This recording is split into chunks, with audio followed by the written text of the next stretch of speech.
Mayaman kinilala gani kanyang ex-nobya nag-iisa si Kalye bilang isang mang-ihin, nalaman iyan dahilan ihi na bigla. Kung interesado ka sa kwentong ito, huwag kalimutang mag-subscribe sa aming channel at sabihin sa amin kung saang lungsod ka nanonood. Tuloy tayo. Ang mga kalye ng Maynila ay umaapaw sa aktibidad sa umagang iyon ng Tagsibol.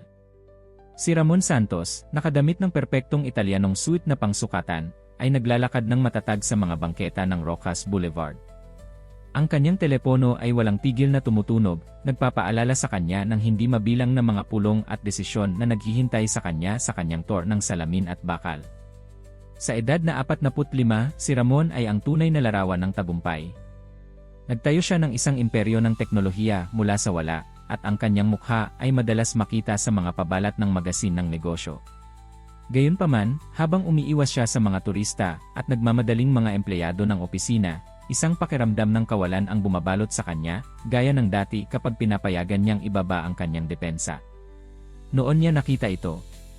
Sa kanto ng kalye, sa tabi ng isang sirang pwesto ng bulaklak, isang pamilyar na figura ang nakakuha ng kanyang atensyon. Ang puso ni Ramon ay tumibok ng malakas nang makilala niya ito, Maricel Reyes, ang kanyang dating nobya noong kabataan, ang pag-ibig na akala niya ay nalimutan na. Ngunit itong Maricel ay halos isang anino na lamang ng babaeng naalala niya. Ang kanyang buhok, na dating malaseda at makintab, ay kita ng walang ningning at hindi inaalagaan. Ang kanyang damit, na dating elegante, ay ngayon mukhang luma at masyadong malaki para sa kanyang payat na figura. Ang kanyang mga mata, na dating kumikislap ng ambisyon at kaligayahan, ay nagpapakita na ngayon ng malalim na kalungkutan. Tumigil si Ramon, hindi kayang iproseso ang eksena sa harapan niya. Si Maricel, na malalim sa kanyang mga iniisip, ay hindi pa siya napapansin. Sa isang sandali, naisip niyang magpatuloy sa kanyang daan, kunwaring hindi niya nakita. Ngunit may isang bagay sa kanyang kalooban, isang paghahalo ng kuryosidad at isang emosyon na hindi niya maipangalan, ang nagtulak sa kanya upang lumapit. Maricel. Ang kanyang tinig ay tumunog na mas hindi sigurado kaysa sa gusto niya. Itinuon niya ang kanyang tingin na gulat. Ang pagkilala ay nagliwanag sa kanyang mga mata, na mabilis na sinundan ng paghahalo ng hiya at pagsuko. Ramon, sagot niya sa mahinang tinig. Mahabang panahon na ang lumipas.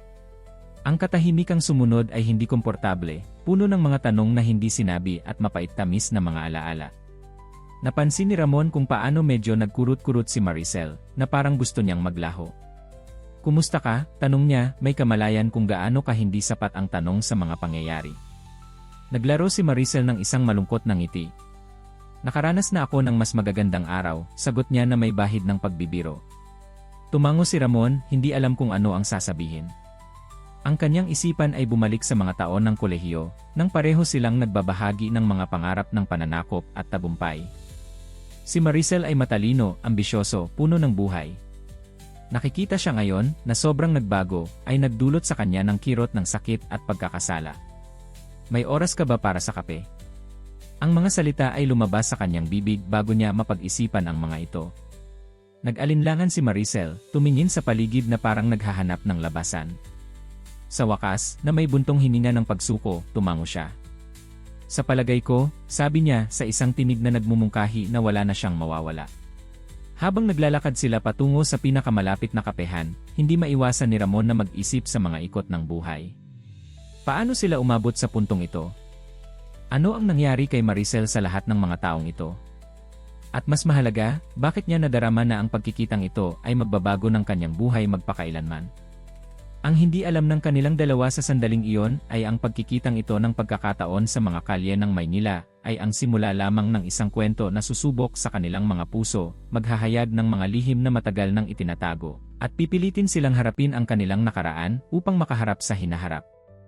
Ang amoy ng sariwang kape ay pumuno sa maliit na establishmento kung saan umupo sina Ramon at Maricel, isang mundo na hiwalay sa ingay ng mga kalye ng Maynila. Ang mesa ng pulido na kahoy sa pagitan nila ay tila isang bangin, puno ng mga taon ng katahimikan at magkaibang mga landas. Pinanood ni Ramon si Maricel habang siya ay walang patutunguhang naghahalungkat ng kanyang kape. Ang kanyang mga kamay, na dating maingat at elegante, ay nagpapakita ng ayon ng mga palatandaan ng mahirap na trabaho at pagpapabaya. Isang buhol ang nabuo sa kanyang lalamunan sa pag-iisip kung gaano kalaki ang pagbabago ng mga bagay. Ano ang nangyari, Maricel? Tanong niya sa wakas, hindi mapigilang magtanong ng kanyang kuryosidad at pag-aalala. Noong huling pagkikita natin, nasa iyong mga paa ang mundo. Malapit ka ng graduate ng may mga parangal, may mga alok ka ng trabaho mula sa mga pinakamahuhusay na kumpanya. Tumingala si Maricel, isang anino ng kanyang dating apoy ay nagningning sa kanyang mga mata sa isang sandali. Ang buhay, Ramon. Ang buhay ang nangyari, sagot niya na may mapait na tawa. Hindi lahat ng tao ay may swerteng matupad ang kanilang mga pangarap. Hindi komportabling gumalaw si Ramon sa kanyang upuan, may kamalayan na ang kanyang tagumpay ngayon ay tila isang pangungutya sa harap ng sitwasyon ni Maricel. Pwede ba akong magtanong kung ano ang nangyari pagkatapos nating maghiwalay? Uminom si Maricel ng kape, na parang naghahanap ng lakas sa mapait na inumin. Pagkatapos ng ating paghihiwalay, naramdaman kong nawala ako. Ikaw ang aking angkla, ang aking kasama sa daan patungo sa tagumpay. Nang wala ka, lahat ay tila hindi gaanong maliwanag, hindi gaanong maaabot. Tumigil siya, nawala sa kanyang mga alaala. Nakilala ko ang isang tao. Isang taong tila nauunawaan ang aking sakit, na nangakong aalagaan at susuportahan ako. Sa una, lahat ay perpekto. Siya ay mapagmalasakit, mapagmahal. Ngunit unti-unting nagbago ang mga bagay. Nakikinig ng mabuti si Ramon, isang masamang pakiramdam ay lumalaki sa kanyang dibdib. Naging mapagkontrol siya, pagpapatuloy ni Maricel, ang kanyang tinig ay halos isang bulong na lamang.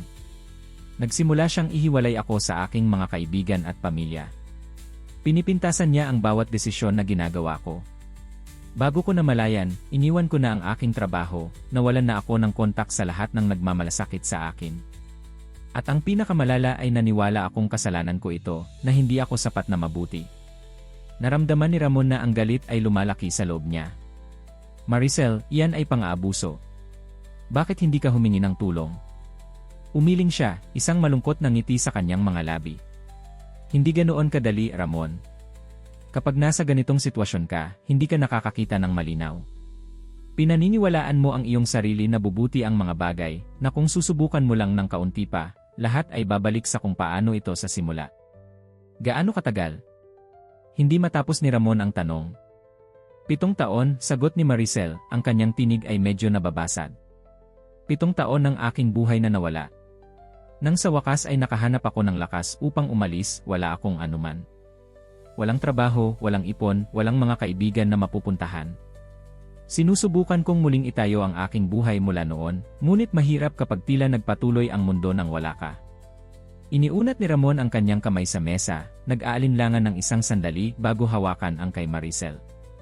Ipagpaumanhin mo, Maricel. Kung alam ko lang Malumanay niyang binawi ang kanyang kamay. Hindi mo kasalanan, Ramon. Bawat isa sa atin ay gumawa ng kanilang mga desisyon. Sinunod mo ang iyong landas at naging ang matagumpay na lalaki na palagi mong pinangarap na maging. Ako bueno, gumawa ako ng ilang maling desisyon. Pero ngayon ay malaya ka na, sabi ni Ramon, sinusubukang humanap ng isang sinag ng pag-asa. Maaari kang magsimula muli. Tumawa si Maricel ng walang tuwa. Magsimula muli? Sa aking edad? Nang walang karanasan sa trabaho sa loob ng mga taon, walang mga kontak, walang isang sentimo sa aking pangalan. Hindi ganoon kadali, Ramon. Ang mundo ay hindi mabait sa mga babaeng nasa labas ng laro ng napakahabang panahon. Naramdaman ni Ramon na may gumagalaw sa kanyang kalooban. Isang paghahalo ng pagkakasala, pagkahabag at isang mas malalim na damdamin na hindi niya masyadong matukoy. Hayaan mong tulungan kita, sabi niya nang walang pag-isip. Tumingin sa kanya si Maricel na gulat. Tulungan ako. Bakit mo gagawin yon? Dahil minsan tayo ay higit pa sa mga kaibigan, Maricel. Dahil nagbahagi tayo ng mga pangarap at pag-asa. At dahil walang sinuman ang nararapat na dumaan sa pinagdaanan mo nang walang pagkakataon na makabangon. Tinitigan niya siya, naghahanap ng anumang nakatagong motibo sa kanyang mga mata. Hindi ko kailangan ng iyong kawanggawa, Ramon. Hindi ito kawanggawa, sagot niya ng matatag. Ito ay isang pagkakataon. Ang parehong pagkakataon na ibinigay mo sa akin, maraming taon na ang nakalipas nang naniwala ka sa akin, at sa aking mga magulong ideya ng paggawa ng isang negosyo. Hayaan mong ibalik ko ang pabor. Si Maricel ay tila nakikipaglaban sa isang panloob na labanan. Ang kanyang pagmamataas ay nakikipaglaban sa pangangailangan at pag-asa para sa isang mas magandang hinaharap. Sa wakas, na may buntong hininga ng pagsuko, tumango siya ng bahagya. Sige, sabi niya sa mahinang tinig. Tinatanggap ko ang iyong tulong. Ngunit may isang kondisyon, ito ay isang utang, hindi isang regalo. Ibabalik ko ang bawat sentimo kapag nakatayo na ako muli. Ngumiti si Ramon na darama na may nagniningning sa kanyang kalooban. Usapan yan. Habang lumalabas sila ng kapehan, wala sa kanilang dalawa ang may kamalayan kung paano babaguhin ng desisyong ito ang kanilang buhay magpakailanman. Ang nakaraang inaakala nilang nalibing na ay muli palang babangon, dala-dala ang mga lihim na yuyugyugin ang mga pundasyon ng lahat ng inaakala nilang alam nila tungkol sa kanilang mga sarili at sa isa't isa. Ang kwento ni Ramon at Maricel ay nagsisimula pa lamang umunlad, at ang tadhana ay may mga sorpresang nakahandang hindi maiisip ng alinman sa kanila. Ang mga sumunod na araw pagkatapos ng muling pagkikita sa kapehan ay isang buhawi ng aktibidad. Si Ramon, na nakilos ng isang paghahalo ng pagkahabag at isang mas malalim na damdamin na hindi pa niya masyadong matukoy, ay nakatuon sa katawan at kaluluwa upang tulungan si Maricel na muling itayo ang kanyang buhay. Ang una ay ang paghahanap ng isang desenteng lugar para tirhan. Pinagtibay ni Ramon ang pag-upa ng isang maliit, ngunit komportableng apartment sa isang tahimik na distrito ng Maynila. Si Maricel ay tumutol sa simula na sinasabi na masyadong malaki ito, ngunit hindi nagpapatinag si Ramon. Pansamantala lang ito, pagpapatiyak niya. Hanggang sa kaya mo nang tustusan ang iyong sarili.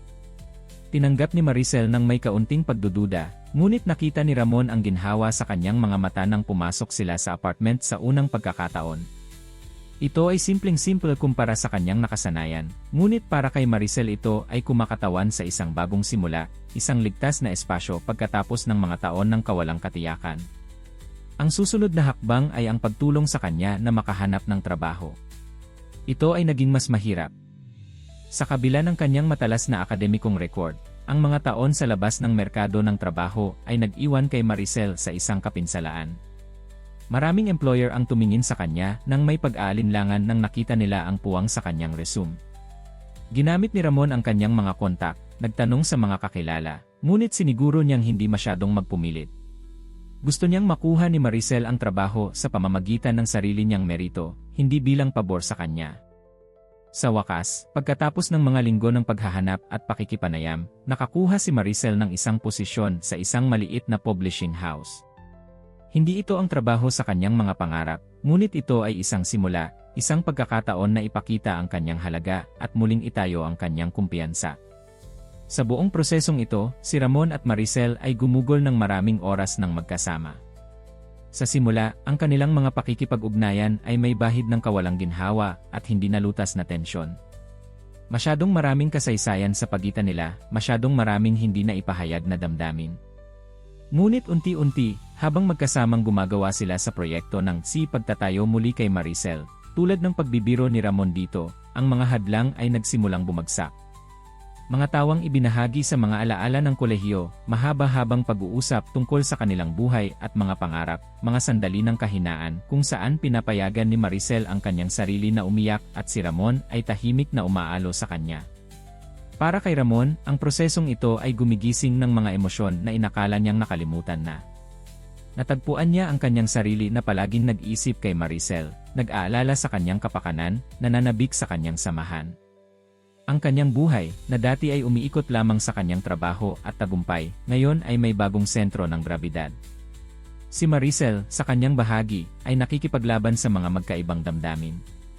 Lubos siyang nagpapasalamat sa tulong ni Ramon, ngunit sa parehong oras ay nakakaramdam ng pagkakasala. Hindi lamang sa pagtanggap ng kanyang tulong, kundi dahil sa lihim na kanyang tinatago, isang lihim na lalong bumibigat sa kanyang konsensya. Isang gabi, pagkatapos ipagdiwang na nakakuha si Maricel ng kanyang unang pagtaas ng sahod sa publishing house, nakaupo sila sa maliit na balkonahe ng apartment, nagbabahagi ng isang bote ng alak. Hindi ko pa ito na ipapasalamat ng maayos sa iyo, biglang sabi ni Maricel, nakatingin kay Ramon na may mga matang nagniningning. Para sa lahat ng ginawa mo para sa akin. Ngumiti si Ramon, naramdaman ang isang init sa dibdib na walang kinalaman sa alak. Hindi mo kailangang magpasalamat sa akin para sa anumang bagay. Ginagawa ko ito dahil gusto ko, dahil mahalaga ka sa akin. Tinitigan siya ni Maricel na parang sinusubukang malutas ang isang palaisipan. Bakit, Ramon? Bakit ganito ang pagpapahalaga mo sa akin pagkatapos ng lahat ng mga taong ito? Uminom si Ramon ng alak, hinahanap ang tamang mga salita. Dahil hindi ka tumigil sa pagiging mahalaga sa akin, Maricel. Kahit nang maghiwalay ang ating mga landas, isang bahagi ko ay palaging nagtataka kung ano ang nangyari sa iyo kung naabot mo ang iyong mga pangarap. Lumapit siya ng kaunti sa kanya, ang kanyang tinig ay bumababa sa isang bulong. At ngayong muli kitang natagpuan, napagtanto ko na ang lahat ng aking tagumpay, lahat ng aking pera, ay walang kahulugan kung hindi ko ito maibabahagi sa isang taong talagang mahalaga sa akin. Naramdaman ni Maricel na bumibilis ang tibok ng kanyang puso. Sa isang sandali, pinapayagan niya ang kanyang sarili na mag-imagine ng isang hinaharap kasama si Ramon, isang buhay kung saan ang nakaraan ay naiiwan at maaari silang magsimula muli. Ngunit pagkatapos, ang bigat ng kanyang lihim ay bumagsak sa kanya tulad ng isang mabigat na bato. Ramon, ako in. Nagsimula siya, ang kanyang tinig ay bahagyang nanginginig. May kailangan akong sabihin sa iyo. Tumingin siya sa kanya, naghihintay, hindi alam na ang mga salitang malapit na niyang marinig ay magbabago ng kanyang buhay magpakailanman. Ngunit bago makapagpatuloy si Maricel, tumunog ang doorbell ng apartment, binasag ang sandali. Iyon ang kapitbahay ni Maricel, humihingi ng tulong sa isang agarang problema sa bahay. Ang sandali ay lumipas na. Nagpaumanhin si Maricel at pumunta upang tulungan ang kanyang kapitbahay. Iniwan si Ramon na mag-isa sa balkonahe, nalilito at medyo naiinis. Habang naghihintay si Ramon, hindi niya maiwasang mag-isip kung ano ang nasa bingit ng pagsasabi sa kanya ni Maricel. Anong lihim ang itinatago niya? At bakit niya naramdaman na ito ay isang bagay na maaaring baguhin ang lahat sa pagitan nila? Ang mga sumunod na araw pagkatapos ng halos sandali ng pagbubunyag sa balkonahe ay puno ng hindi nalutas na tensyon. Tila iniiwasan ni Maricel na manatiling mag-isa kasama si Ramon, palaging nakakakita ng mga dahilan upang mapanatili ang isang tiyak na distansya. Si Ramon, sa kanyang bahagi, ay nagbabakasakali sa pagitan ng paggalang sa kanyang espasyo, at ang kanyang lumalaking pangangailangan na malaman kung ano ang halos ipinahayag ni Maricel sa kanya. Isang hapon, habang naghihintay si Ramon kay Maricel sa labas ng publishing house para kumain ng hapunan, nakakita siya ng isang bagay na nagpatigas sa kanya. Isang lalaking may banta ang hitsura ay lumapit kay Maricel nang siya ay lumabas ng gusali. Mula sa malayo, nakita ni Ramon kung paano namutla ang mukha ni Maricel, kung paano nanigas ang kanyang katawan sa isang defensibong postura na hindi pa niya nakikita noon. Nang hindi nag-iisip ng 2 beses, mabilis na lumapit si Ramon. Maricel, ayos lang ba ang lahat? Tanong niya, inilalagay ang kanyang sarili nang mapagprotekta sa kanyang tabi. Tinignan ng lalaki si Ramon mula ulo hanggang paa, isang mapanlibak na ngiti sa kanyang mga labi. Aba, Maricel. Mukhang umangat ka ng kategorya, sabi niya sa isang tono na nagpaiinit ng dugo ni Ramon. Umalis ka, Eduardo, sabi ni Maricel, ang kanyang tinig ay nanginginig ngunit matatag. Wala kang dapat gawin dito. Agad na naunawaan ni Ramon. Ito ang dating kasintahan ni Maricel, ang lalaking nang abuso sa kanya sa loob ng mga taon. Naramdaman niya na lumalaki ang galit sa kanyang kalooban, ngunit pinigilan niya ang kanyang sarili. Alam na ang isang konfrontasyon ay magpapasama lamang ng mga bagay. Narinig mo na siya, sabi ni Ramon, ang kanyang tinig ay kalmado, ngunit may bahid ng bakal.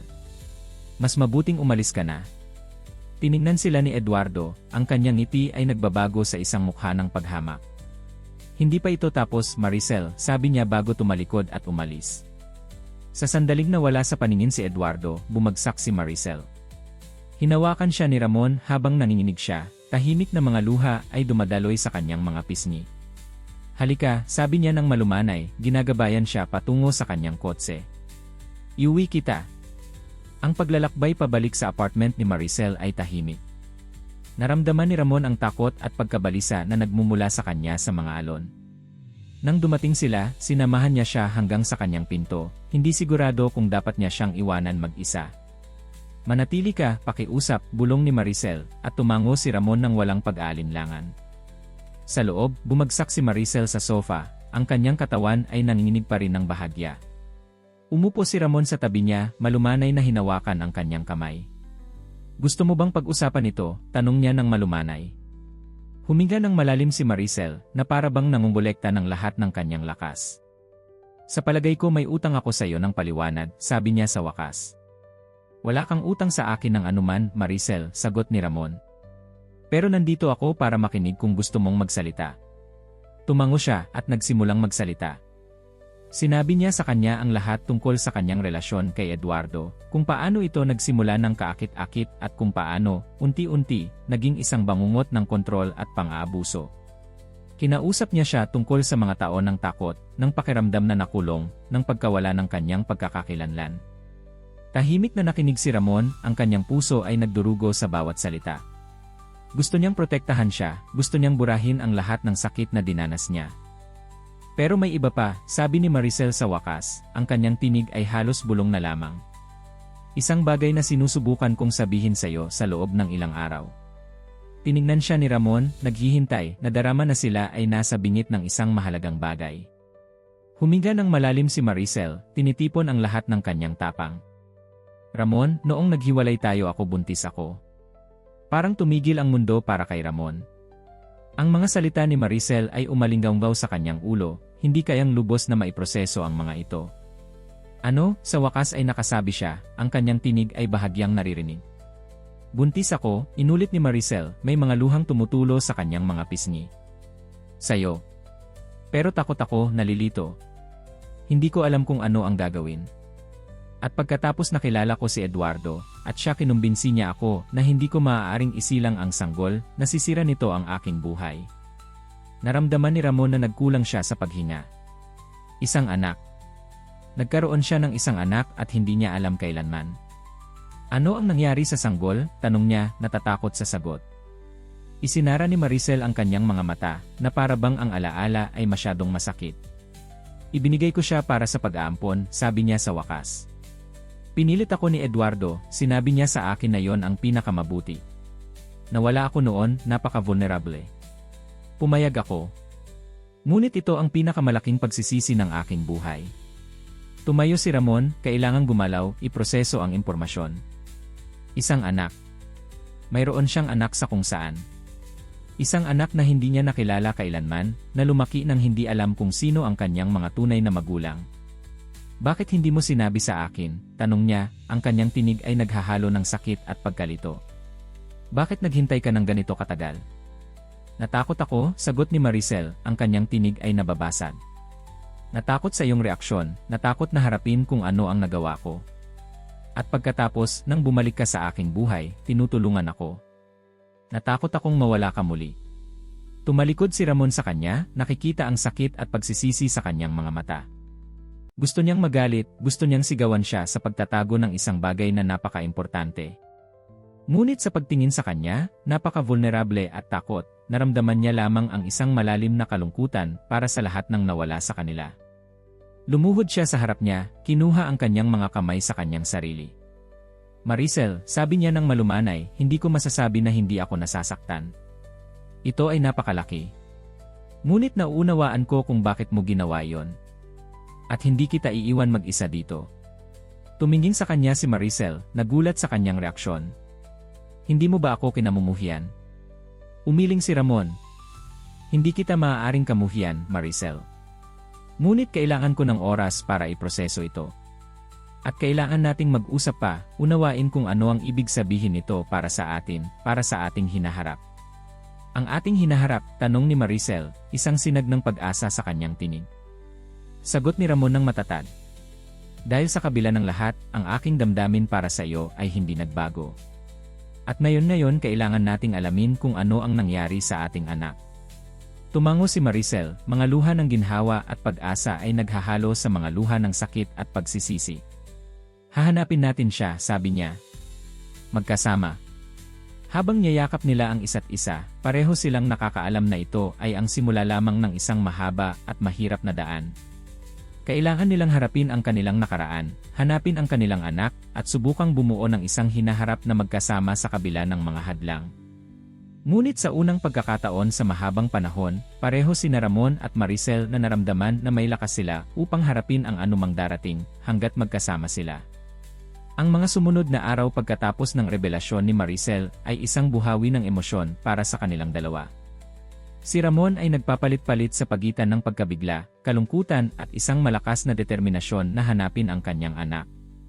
Si Maricel, sa kanyang bahagi, ay nakikitungo sa isang paghahalo ng ginhawa sa pag-ibahagi ng kanyang lihim at isang malalim na takot sa maaaring kapalaran.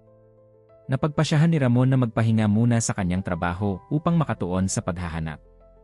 Ginamit niya ang lahat ng kanyang mga mapagkukunan at koneksyon upang kumuha ng mga pinakamahusay na pribadong investigador sa bansa. Ang gawain ay hindi madali, mahigit 10 taon na ang nakalipas mula nang iampon ang bata, at ang mga batas sa privacy ay nagpapahirap sa pag-access sa mga tala. Habang nagtatrabaho ang mga investigador, si Ramon at Maricel ay gumagugol ng oras sa pagsusuri ng mga lumang dokumento, sinusubukang alalahanin ang anumang detalye na maaaring makatulong. Sa isa sa mga sesyong ito nang mahanap ni Maricel ang isang lumang liham na kinalimutan niya ng tuluyan. "Ramon, tingnan mo ito," sabi niya, ang kanyang tinig ay nanginginig sa emosyon. "Ito ay isang liham mula sa ahensya ng pag-aampon. Hindi ko ito binuksan noon, masyadong takot ako sa oras na yon." Sa nanginginig na mga kamay, binuksan ni Ramon ang naninilaw na sobre. Sa loob ay isang maikling tala at isang litrato. Ang tala ay simpleng nagsasabing, "Ang iyong anak ay inampon ng isang mapagmahal na pamilya. Kalakip namin ang isang litrato para sa iyong kapayapaan ng isip." Ang litrato ay nagpapakita ng isang sanggol na may edad na 6 na buwan, na may malalaking kayumangging mata at isang ngiting walang ngipin. Naramdaman ni Ramon na naputol ang kanyang paghinga. Ito ang unang pagkakataon na nakita niya ang kanyang anak. "Kamukha mo siya," bulong ni Maricel, may luha sa kanyang mga mata. Tumango si Ramon, hindi kayang magsalita.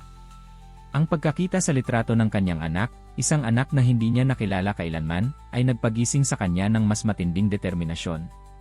"Hahanapin natin siya," sabi niya sa wakas, ang kanyang tinig ay matatag. "Hindi mahalaga kung gaano katagal tayo." Ang mga araw ay naging mga linggo, at ang mga linggo ay naging mga buwan. Ang paghahanap ay mas mahirap kaysa sa kanilang inaasahan. Bawat bakas na mukhang mangangako ay nagtatapos sa isang collagen sinsalida. Sa tuwing inaakala nilang malapit na sila, natutuklasan nilang nasa punto ng pagsisimula sila muli. Ang pagkabigo ay nagsimulang makaapekto sa kanilang dalawa. Si Ramon ay naging obsesibo, gumagugol ng buong gabi sa pag-aaral ng mga ulat at pagsunod sa mga bakas. Si Maricel, sa kanyang bahagi, ay nalubog sa isang ikot ng pagkakasala, palaging sinisisi ang kanyang sarili sa pag-aampon ng kanyang anak. Sa isa sa mga mababang sandaling ito nang natanggap nila ang unang tunay na bakas. Isa sa mga investigador ay nakapagtunto ng kaso hanggang sa isang maliit na lungsod sa hilagang bahagi ng Pilipinas.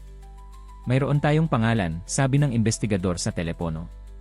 Ang pamilya ng pag-aampon ay may apelyidong Mendoza. Nakatira sila sa Baguio.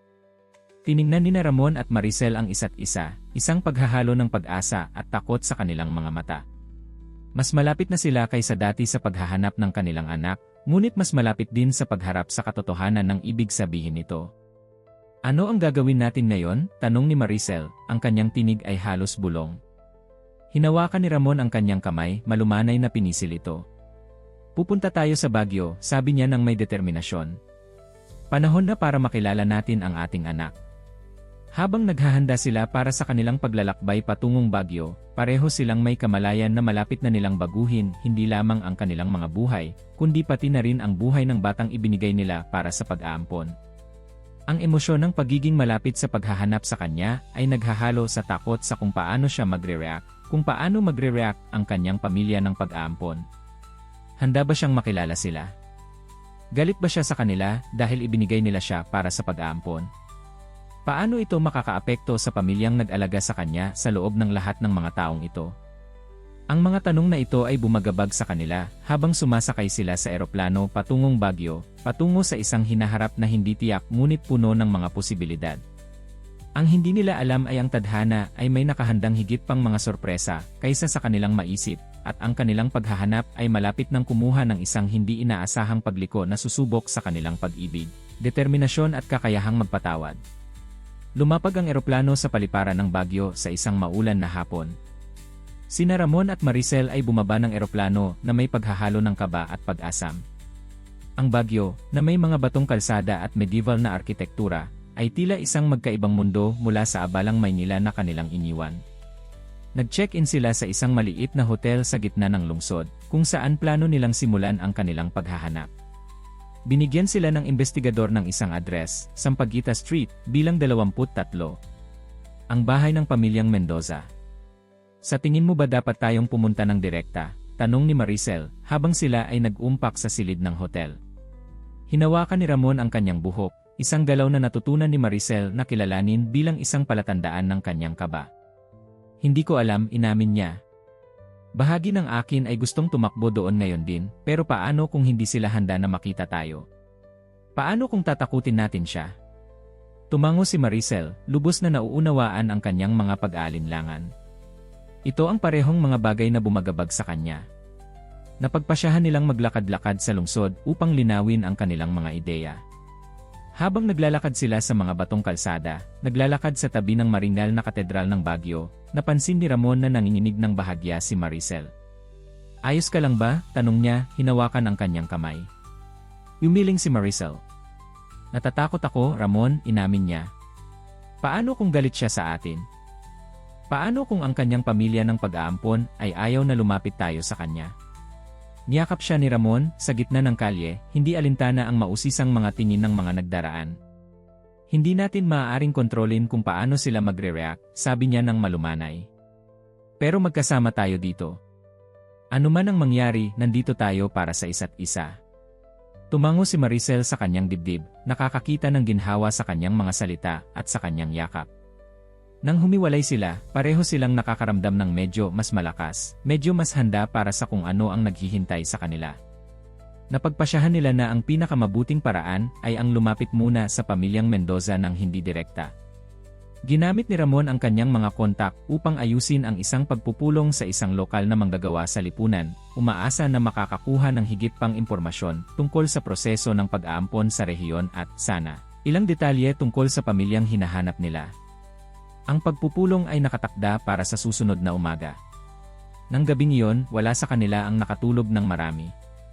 Ang pag-asam at pagkabahala ay pinapanatili silang gising, iniisip ang lahat ng posibleng mga sitwasyon na maaaring harapin nila. Kinaumagahan, nagtungo sila sa opisina ng mga serbisyong panlipunan.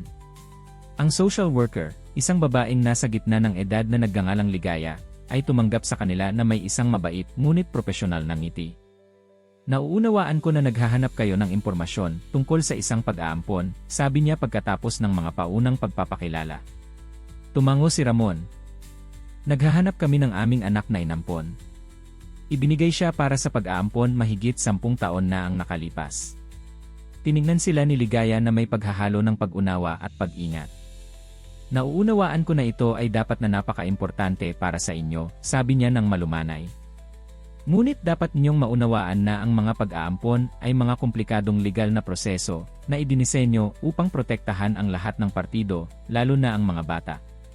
Naramdaman ni Maricel na lumulubog ang kanyang puso. Sinasabi mo ba na hindi namin siya mahahanap? Umiling si Ligaya.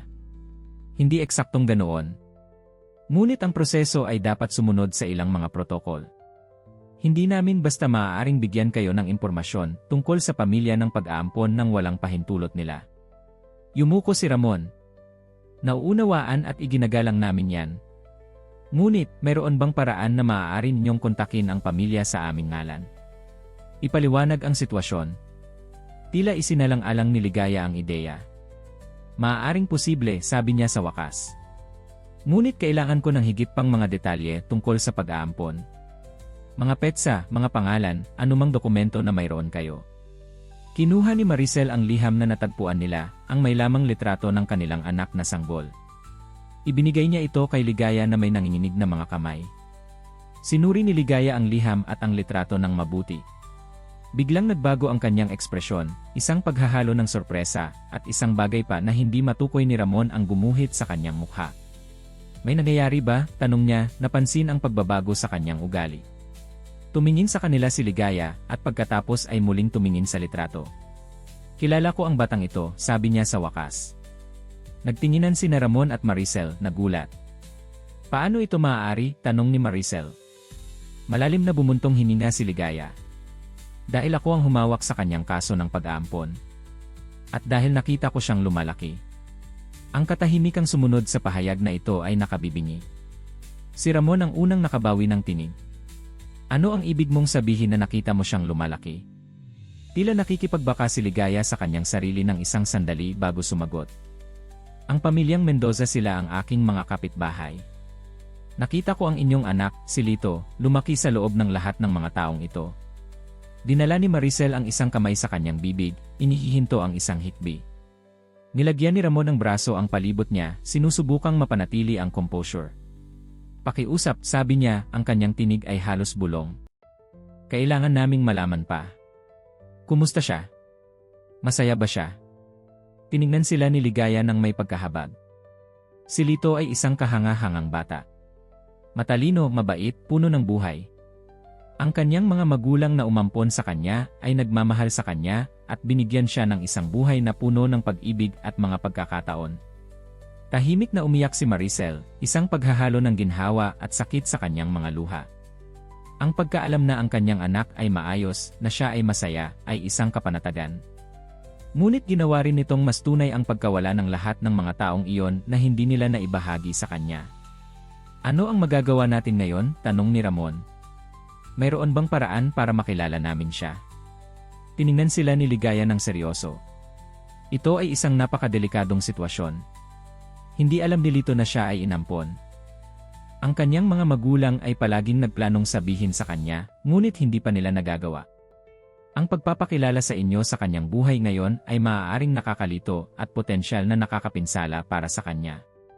Naramdaman ni Ramon na lumalaki ang pagkabigo sa kanyang kalooban.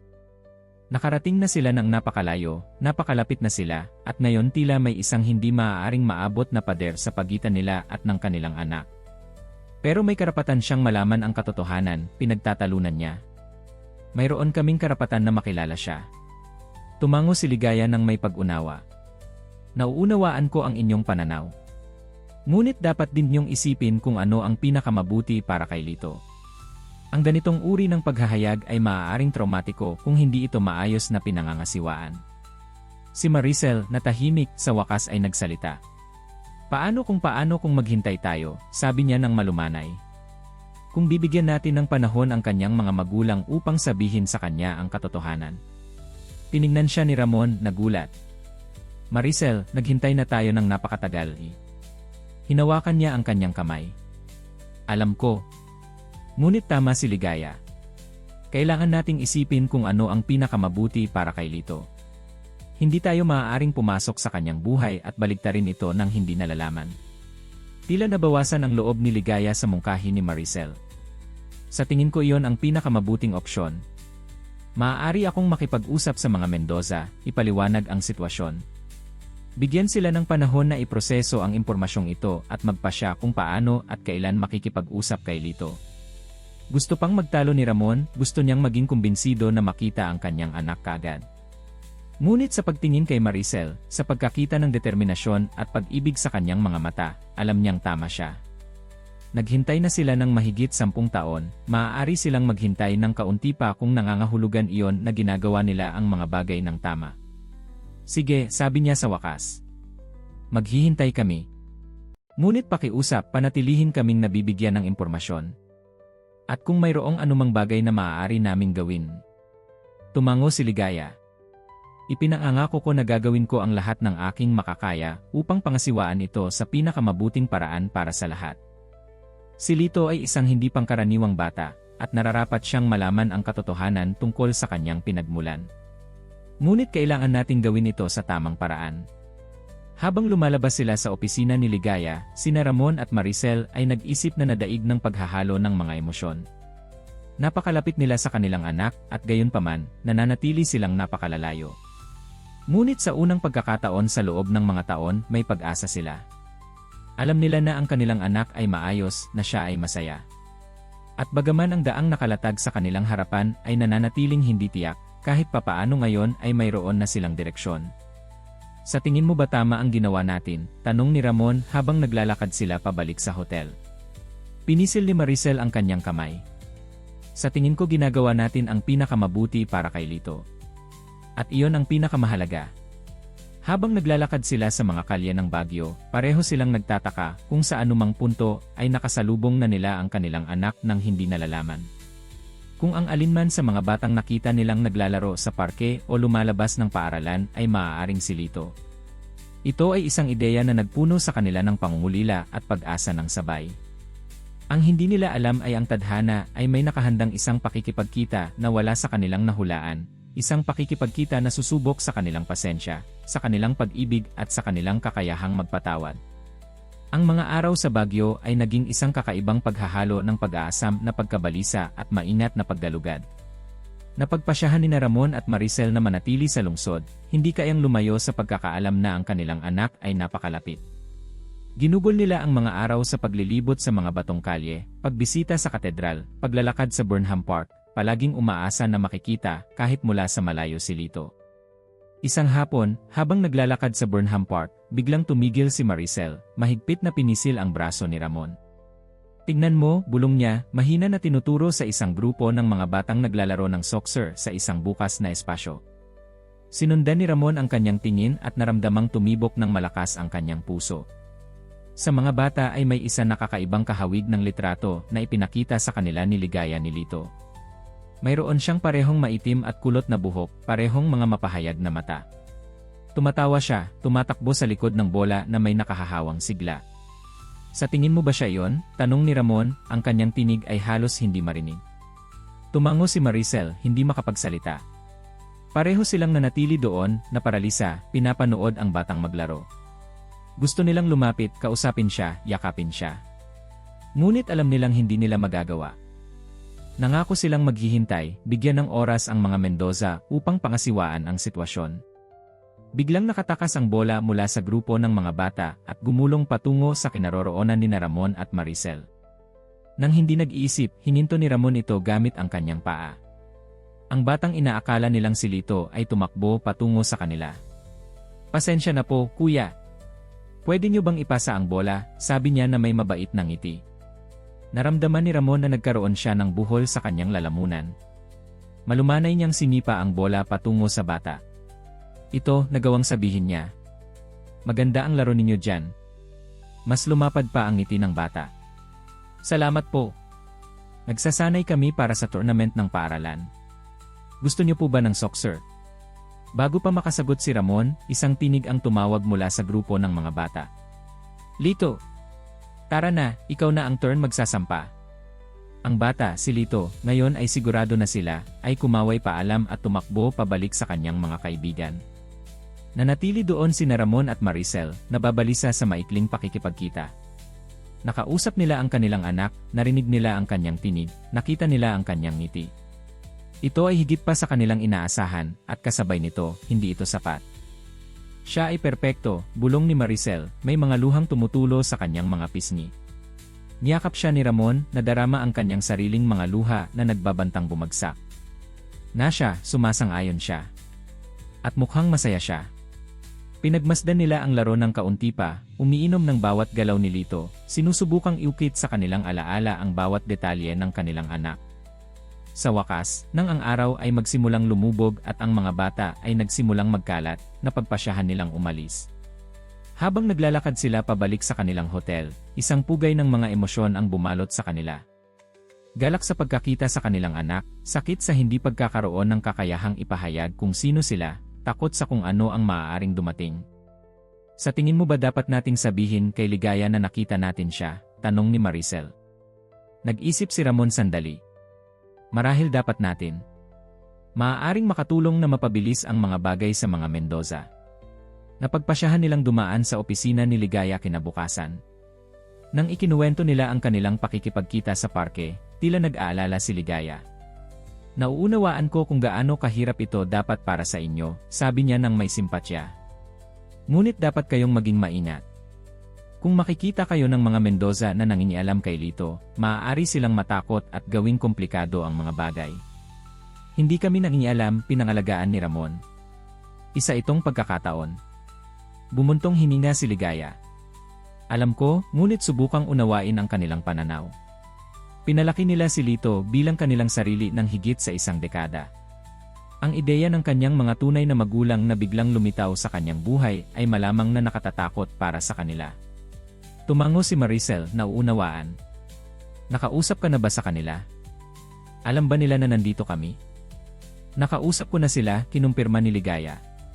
Sila ay pinoproseso ang impormasyon. Marami itong kahulugan. Humingi sila ng kaunting panahon upang magpasya kung paano pangasiwaan ang sitwasyon. Naramdaman ni Ramon na lumalaki ang pagkabigo sa kanyang kalooban. Gaano pa katagal dapat kaming maghintay? Nawalan na kami ng 10 taon. Tinignan sila ni Ligaya ng may habag. Nauunawaan ko ang inyong pagkaimpasyente. Ngunit isipin niyo si Lito. Kailangan nating gawin ito sa tamang paraan para sa kanya. Umalis sila sa opisina ni Ligaya na nadedemoralize. Ang galak ng pagkakita kay Lito ay naghahalo ngayon sa pagkabigo ng hindi pagkakaroon ng kakayahang gumawa ng higit pa. Marahil dapat tayong bumalik sa Maynila, iminungkahi ni Maricel ng gabing iyon sa hotel. Ang pagiging dito, napakalapit pero napakalalayo rin, ay isang torture. Umiling si Ramon. Hindi ako maaaring umalis, Maricel. Hindi ngayon na nakita na natin siya. Paano kung magpa siya ang mga Mendoza na makipag-usap sa kanya? Gusto kong malapit ako. Ganap na nauunawaan ni Maricel kung paano siya nakakaramdam. Gusto rin niyang manatili, ngunit natatakot siya na ang kanilang presensya ay maaaring maging komplikado sa mga bagay. Ang sumunod na mga araw ay isang pagsubok sa pasensya. Sinubukan nilang manatiling abala, galugarin ang lungsod, ngunit ang kanilang mga iniisip ay palaging bumabalik kay Lito. Bawat bata na nakikita nila sa kalye ay nagiging dahilan upang lumingon sila, umaasang siya yon. Isang hapon, habang naglalakad sa sinaunang lugar ng lungsod, biglang tumigil si Maricel. Ramon, sabi niya, ang kanyang tinig ay naninigas. Tingnan mo. Sinundan ni Ramon ang kanyang tingin at nakakita ng isang mag-asawa na nasa gitnang edad na naglalakad patungo sa kanila. Sa pagitan nila ay si Lito, hawak ang kanilang mga kamay at tumatawa tungkol sa isang bagay. Sila ang mga Mendoza, bulong ni Maricel. Naramdaman ni Ramon na bumibilis ang tibok ng kanyang puso. Gusto niyang lumapit, magpakilala, ngunit alam niyang hindi niya maaaring gawin. Sa halip, nanatili silang nakatigil doon, na paralisa, pinapanood kung paano ang pamilya, ang kanilang anak at ang mga taong nagpalaki sa kanya, ay lumalapit. Iyon ay nang makita sila ni Lito. Lumiwanag ang kanyang mga mata sa pagkilala. Tingnan mo, Itay, sabi niya, hinahatak ang kamay ng lalaki. Iyon ang kuya sa parke, yung nagbalik ng bola ko. Tumingin ang mga Mendoza sa kanilang direksyon, at nakita ni Ramon ang eksaktong sandali kung kailan nakilala nila kung sino sila. Hinigpitan ng babae ang hawak sa kamay ni Lito, habang ang lalaki ay lumakad ng mapangalaga palapit. Sa isang sandali, ang 5 ay nanatili doon, sa gitna ng kalye, sa isang tensyon at damdaming puno ng katahimikan. Si Lito, walang kamalayan sa sitwasyon, ay ngumingiti at kumakaway kay Ramon. Ang ginang Mendoza ang pumatid sa katahimikan. Lito, mahal, bakit hindi mo tingnan ang tindahan ng candy doon? Si tatay at ako ay kailangan kausapin ang mga taong ito ng sandali. Tumango si Lito ng may sigla at nagtungo sa tindahan, hindi bago nagpaalam kay Ramon at Maricel na may masayang paalam po. Nang si Lito ay wala na sa loob ng dinig, nagsalita ang Ginoong Mendoza, ang kanyang tinig ay naninigas ngunit kontrolado. Kayo ang mga tunay na magulang ni Lito, tama ba? Tumango si Ramon, nararamdamang tuyo ang kanyang lalamunan. Kami nga. Ako si Ramon at siya si Maricel. Hindi namin gusto, hindi namin intensyon na magkita ng ganito. Tiningnan sila ng ginang Mendoza na may paghahalo ng takot at hamon. Ano ang gusto ninyo? Kinausap kami ni Ligaya tungkol sa inyo, ngunit hindi namin inaasahang makikita kayo ng ganito sa kalye. Lumapit si Maricel, ang kanyang mga mata ay puno ng luha. Ikinalulungkot namin. Hindi namin gusto kayong takutin. Gusto lang naming makilala si Lito. Malaman na siya ay maayos. Medyo lumambot ang mukha ng Ginoong Mendoza. Si Lito ay hindi lang maayos. Siya ay isang kahangahangang bata, masaya at minamahal. Alam namin, sabi ni Ramon. At nagpapasalamat kami ng walang hanggan para dyan. Binigyan niyo siya ng buhay na hindi namin kayang ibigay sa kanya sa panahong iyon. Nagkaroon ng hindi komportableng katahimikan. Ang mga Mendoza ay tila nakikipagbaka sa kanilang kalooban, sinusubukang magpasya kung ano ang gagawin o sasabihin susunod. Sa wakas, nagsalita ang Ginang Mendoza. Tingnan ninyo, nauunawaan namin na ito ay dapat na mahirap para sa inyo. Ngunit si Lito ay aming anak. Pinalaki namin siya, minamahal namin siya mula pa noong unang araw. Hindi kayo maaaring basta lumitaw at asahan. Wala kaming inaasahan, malumanay na nagsalita si Maricel. Gusto lang namin ng pagkakataon na makilala siya. Na maging bahagi ng kanyang buhay sa ilang paraan, kung posible. Ngunit iginagalang namin ng lubos na kayo ang kanyang mga magulang. Nagtinginan ang mga Mendoza. Tila nagkakaroon sila ng isang tahimik na pag-uusap. Kailangan namin ng oras, sa wakas ay sinabi ng Ginoong Mendoza. Oras para iproseso ang lahat ng ito, para magpasya kung paano at kailan sasabihin kay Lito. Hindi namin maaaring basta ibagsak ang kanyang mundo ng isang araw. Tumango si Ramon. Nauunawaan namin. At igagalang namin ang inyong desisyon, anuman ito. Ngunit pakiusap, dagdag ni Maricel, huwag ninyo kaming ganap na isasantabi. Naghintay na kami ng napakatagal. Medyo lumambot pa ang Ginang Mendoza. Ipinangangako ko na pag-isipan namin ito ng mabuti. Nararapat na malaman ni Lito ang katotohanan tungkol sa kanyang pinagmulan. Ngunit kailangan nating gawin ito sa tamang paraan, sa tamang panahon. Sa sandaling iyon, lumabas si Lito sa tindahan ng candy, isang candy sa kamay at isang maliwanag na ngiti sa mukha. Ang limang matatanda ay naninigas, may kamalayan kung gaano sila kalapit sa pagbabago ng buhay ng bata magpakailanman. Pwede na ba tayong umuwi, inay? Tanong ni Lito, walang kamalayan sa tensyon na nakapalibot sa kanya. Pinilit ng Ginang Mendoza ang isang ngiti. Siyempre, mahal. Tayo na ay uwi. Bago umalis, tumalikod ang Ginoong Mendoza kay Ramon at Maricel. Ipapaalam namin ang aming desisyon sa inyo sa pamamagitan ni Ligaya. Pakiusap, huwag subukang direktang kontakin si Lito. Tumango sina Ramon at Maricel, pinapanood kung paano lumayo ang pamilya. Tumalikod si Lito sa huling pagkakataon, kumakaway. Paalam, kuya ng bola. Nang mawala na sa paningin ang pamilya, bumagsak sina Ramon at Maricel sa isang malapit na bangko, now overwhelmed sa intensity ng pakikipagkita. Ano ang gagawin natin ngayon? Tanong ni Maricel, ang kanyang tinig ay halos bulong. Hinawakan ni Ramon ang kanyang kamay, pini-intertwine ang kanyang mga daliri sa kanya. Maghihintay tayo, sa palagay ko. At magtitiwala na gagawin ng mga Mendoza ang tama. Habang ang araw ay lumulubog sa Baguio, nanatili doon sina Ramon at Maricel, sa katahimikan, iniisip ang nangyari. Napakalapit nila sa kanilang anak, at gayunpaman, nararamdaman pa rin nila na napakalalayo. Ngunit sa unang pagkakataon mula nang dumating sila sa Baguio, naramdaman nila na nakagawa sila ng hakbang pasulong, gaano man ito kaliit. Ang hindi nila alam ay ang hindi inaasahang pakikipagkitang ito ay nagsimula ng isang serye ng mga pangyayaring magbabago ng kanilang mga buhay, at ang kay Lito, magpakailanman. Ang daan sa harap ay nananatiling hindi tiyak, puno ng mga hadlang at mahihirap na desisyon. Ngunit ngayon, kahit papaano, may liwanag ng pag-asa sa horizon. Ang mga sumunod na araw pagkatapos ng pakikipagkita sa mga Mendoza ay isang roller coaster ng emosyon para kina Ramon at Maricel. Sila ay nagpapalit-palit sa pagitan ng pag-asa na magpapasya ang mga Mendoza na isama sila sa buhay ni Lito, at ang takot na magpapasya sila sa kabaligtaran. Sa tuwing tumutunog ang telepono, ang kanilang mga puso ay tumitibok ng malakas, umaasang si Ligaya ito na may balita. Samantala, sinusubukan nilang manatiling abala. Si Ramon ay nagtrabaho ng remote, pinamamahalaan ang kanyang kumpanya mula sa maliit na mesa ng silid ng hotel. Si Maricel ay nagsimulang magsulat ng isang talaarawan, ibinubuhos dito ang lahat ng mga pag-isip at emosyon na hindi niya maiparating ng malakas. Isang hapon, habang naglalakad sa Burnham Park, biglang tumigil si Maricel. Paano kung nagkakamali tayo, Ramon? Tanong niya, ang kanyang tinig ay halos bulong. Paano kung ang ating presensya dito ay nagpapalala lamang sa buhay ni Lito? Tinignan siya ni Ramon, nagulat sa tanong. Ano ang ibig mong sabihin? Bumuntong hininga si Maricel, umupo sa isang malapit na bangko. Si Lito ay may mabuting buhay. Mayroon siyang mga magulang na nagmamahal sa kanya, mga kaibigan, isang matatag na buhay. May karapatan ba tayong pumasok sa lahat ng iyon? Umupo si Ramon sa tabi niya, kumuha ng kanyang kamay sa pagitan ng kanya.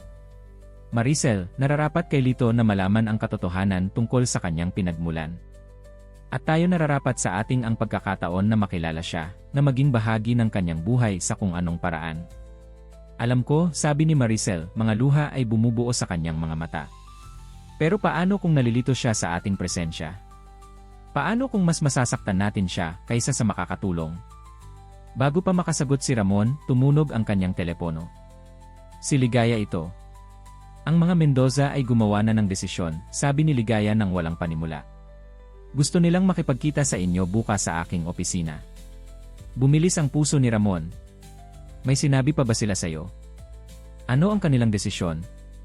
Pasensya na, hindi ko masabi sa inyo ang higit pa, sagot ni Ligaya. Ngunit pakiusap, pumunta kayo na handa para sa anumang resulta. Pagkatapos ibaba ang telepono, ipinadala ni Ramon ang impormasyon kay Maricel. Nagtinginan sila, isang paghahalo ng pag-asa at takot sa kanilang mga mata. Ano man ang mangyari bukas, sabi ni Ramon, pinipiga ang kamay ni Maricel, haharapin natin ito ng magkasama. Ang gabi ay mahaba at puno ng pagkawala ng tulog para sa kanilang dalawa. Nang sa wakas ay dumating ang umaga, nagtungo sila sa opisina ni Ligaya na may paghahalo ng pag-asam at takot. Naroon na ang mga Mendoza nang dumating sila, nakaupo sa tabi ng mesa ni Ligaya. Ang kapaligiran ay tense, puno ng mga emosyong naipigil. Salamat sa pagdating, nagsimula si Ligaya, nang ang lahat ay nakaupo na. Ang mag-asawang Mendoza ay gumawa na ng desisyon tungkol sa sitwasyon ni Lito. Nag-clear ng lalamunan ang Ginoong Mendoza. Nag-isip kami ng mabuti tungkol dito, sabi niya, ang kanyang tinig ay kalmado ngunit matatag. At napagpasyahan namin na sasabihin namin kay Lito ang katotohanan tungkol sa kanyang pag-aampon. Nagtinginan sina Ramon at Maricel na may gulat at ginhawa. Ngunit, nagpatuloy ang Ginang Mendoza, gusto naming gawin ito sa aming sariling ritmo, sa paraang sa tingin namin ay magiging hindi gaanong traumatiko para sa kanya. Siyempre, mabilis na sinabi ni Maricel. Ano man ang pinakamabuti para kay Lito. Tumango ang Ginoong Mendoza. Magsisimula kami sa pakikipag-usap sa kanya tungkol sa pag-aampon sa pangkalahatan. Pagkatapos, unti-unti, sasabihin namin sa kanya ang kanyang kwento. At kung ang lahat ay magiging maayos, kung tanggap niya ito at handa na siya pagkatapos ay maaari ninyo siyang makilala ng formal. Naramdaman ni Ramon na isang bigat ang naiangat mula sa kanyang mga balikat.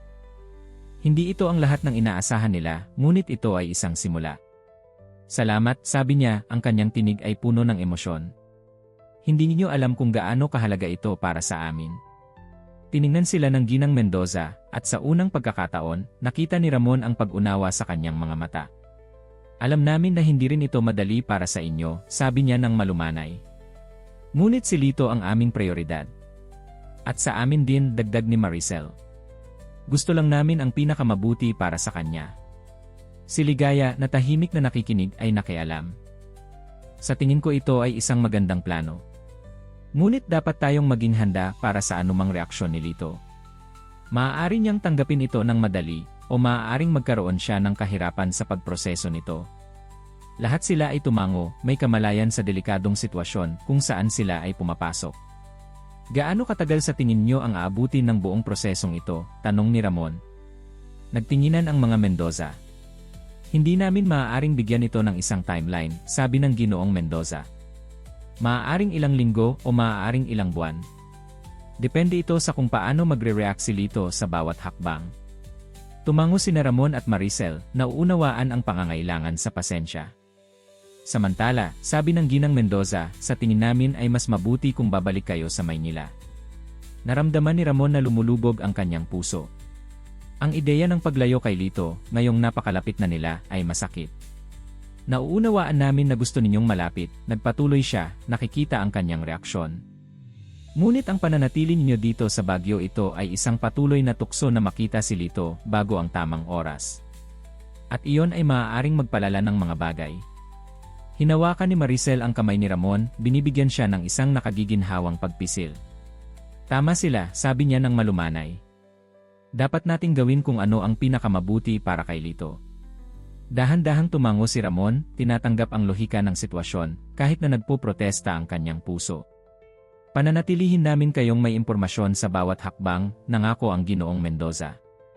At kapag ito na ang tamang oras, tatawagin namin kayo para bumalik at makilala si Lito ng formal.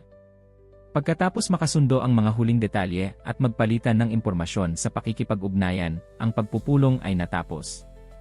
Bago umalis, lumapit ang Ginang Mendoza kay Maricel. Gusto kong malaman nyo, sabi niya sa mahinang tinig, na kami ay nagpapasalamat. Sa pagbibigay buhay kay Lito, sa paggawa ng mahirap na desisyon na ibigay siya para sa pag-aampon para magkaroon ng mas magandang buhay. Alam kong hindi ito naging madali. Naramdaman ni Maricel na napupuno ng luha ang kanyang mga mata. Salamat, bulong niya. At salamat sa inyo sa pagbibigay ng lahat ng pag-ibig at pag-aalaga na hindi namin kayang ibigay sa kanya sa oras na yon. Ang dalawang babae ay nagbahagi ng isang tingin ng pag-unawa sa isa't isa, isang sandali ng koneksyon na sumusulong sa mga komplikadong sitwasyon na nag-ugnay sa kanila. Nang gabing iyon, tahimik na nag-empeke sina Ramon at Maricel ng kanilang mga bag, naghahanda para bumalik sa Maynila kinabukasan. Ang kapaligiran ay matamis mapait, naaliw sa progresong nagawa nila, ngunit malungkot sa pagkakaroon na muling lumayo kay Lito. Sa tingin mo ba tama ang ginagawa natin? Tanong ni Ramon habang isinasara niya ang kanyang bag. Umupo si Maricel sa kama, mapag-isip na nakatingin sa kanya. Sa tingin ko ginagawa natin ang pinakamabuti para kay Lito, sagot niya. At iyon ang pinakamahalaga. Tumango si Ramon, umupo sa tabi niya.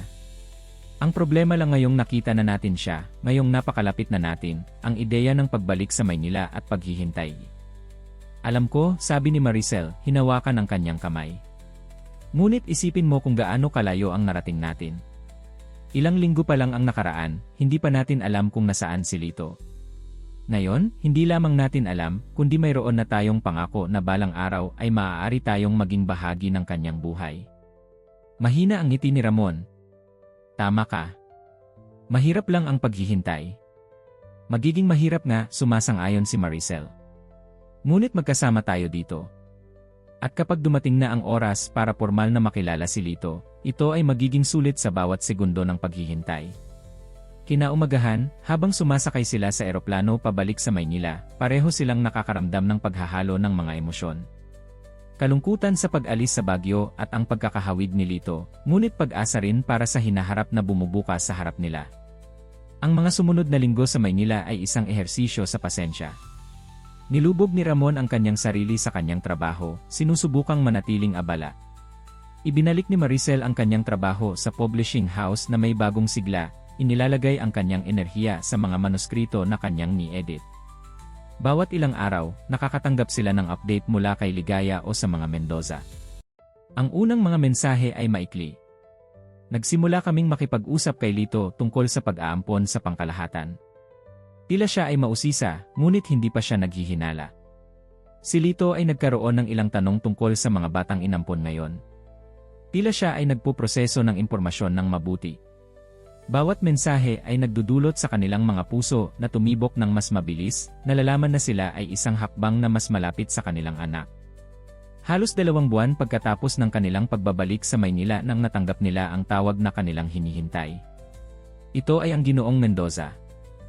Sinabi na namin kay Lito ang tungkol sa kanyang pag-aampon, sabi niya, ang kanyang tinig ay paghahalo ng kaluwagan at pagkabalisa. Tinanggap niya ito bueno, kasing ayos ng maaaring asahan. Marami siyang mga tanong, syempre. Nagtinginan sina Ramon at Maricel, ang kanilang mga mata ay puno ng mga luha ng kagalakan at pag-asam. Sinabi na ba niyo sa kanya tungkol sa amin? Tanong ni Ramon, halos hindi makapagpigil ng kanyang emosyon.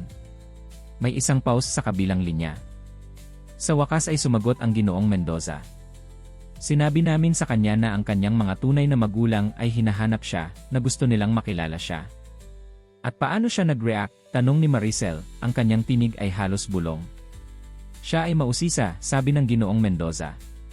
Medyo takot, medyo na-excite. Marami siyang tanong tungkol sa inyo. Naramdaman ni Ramon na lumalaki ang kanyang puso sa pag-ibig para sa batang bahagya pa lamang niyang nakilala, ngunit minamahal na niya ng buong kaluluwa. Ano ang susunod ngayon? Tanong niya. Sa tingin namin ay ito na ang oras, sabi ng Ginoong Mendoza. Kung handa kayo, gusto naming ayusin ang isang pagpupulong. Isang maliit na bagay, hindi formal. Para makilala kayo ni Lito. Nagtimpi ng hikbi ng kagalakan si Maricel. Siyempre, sabi niya. Nandoon kami kapag sabihin nyo. Pagkatapos makasundo ang mga detalye, ibinaba nila ang telepono. Nagtinginan sina Ramon at Maricel, Isang paghahalo ng mga emosyon sa kanilang mga mukha, galak, takot, pag-asam, pag-ibig. Makikilala na natin ang ating anak, sabi ni Ramon, ang kanyang tinig ay puno ng pagkamangha. Tumango si Maricel, may mga luhang tumutulo sa kanyang mga pisngi. Pagkatapos ng napakatagal na panahon, sa wakas ay magiging pamilya na tayo. Nagyakapan sila, may kamalayan na sila ay nasa bingit ng isang bagong kabanata sa kanilang mga buhay. Isang kabanata na puno ng mga hamon, walang alinlangan, ngunit puno rin ng pag-ibig at mga posibilidad. Habang naghahanda sila para bumalik sa Baguio, pareho silang nakakaalam na wala nang magiging pareho. Ang daan sa harapan ay magiging komplikado, puno ng mga pagsasaayos at pag-aaral. Ngunit handa silang harapin ito, magkasama, na may pag-ibig para sa kanilang anak bilang kanilang gabay. Ang hindi nila alam ay ang tadhana ay may huling sorpresa na inihanda. Isang paghahayag na susubok sa lahat ng kanilang pinaniniwalaan tungkol sa pag-ibig, pamilya, at pagpapatawad. Ang paglalakbay pabalik sa Baguio ay isang paghahalo ng pag-asam at kaba para kina Ramon at Maricel. Bawat kilometro na palapit sila sa lungsod ay palapit din sila kay Lito, sa sandaling hinintay nila sa napakatagal na panahon. Dumating sila sa Baguio isang araw bago ang nakaplanong pagpupulong, nag-check-in muli sa parehong hotel na tinirhan nila sa kanilang naunang pananatili. Nang gabing iyon, wala sa kanila ang nakatulog ng marami, ang kanilang mga isip ay puno ng mga tanong at mga iniisip na sitwasyon tungkol sa kung paano magiging pakikipagkita nila kay Lito. Ang umaga ng malaking araw ay sumikat na maaraw at mainit, na para bang ang panahon ay gustong ipakita ang pag-asa na nadarama nila.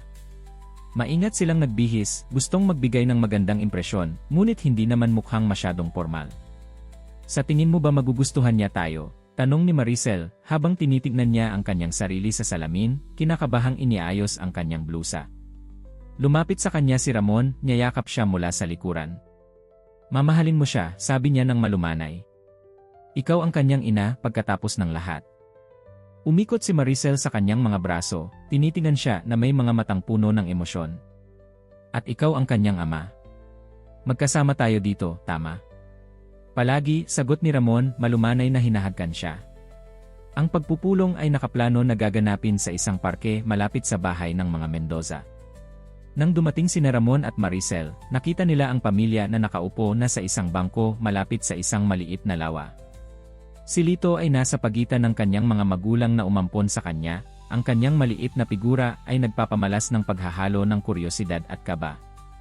Habang lumalapit sila, naramdaman ni Ramon na tumitibok ng mas mabilis ang kanyang puso. Ito ang sandali na hinintay nila ng mahigit isang dekada. Nakita sila ng mga Mendoza na papalapit at tumayo. Tinignan sila ni Lito na may malalaking mausisang mata, bahagyang hinihigpitan ang kamay ng kanyang nag-aampon na ina. Lito, malumanay na sabi ng ginang Mendoza, ito sina Ramon at Maricel. Sila ang iyong tunay na mga magulang. Nagkaroon ng isang sandali ng katahimikan habang tinitignan sila ni Lito, ang kanyang mga mata ay nagpapalit-palit mula sa isa patungo sa isa pa. Pinigil ni Maricel ang kanyang hininga, natatakot na gumawa ng anumang galaw na maaaring makatakot sa bata. Sa wakas, nagsalita si Lito. Hello po, sabi niya nang mahiyain. Kayo po ba ang dinala ninyo po ba ako sa inyong tiyan?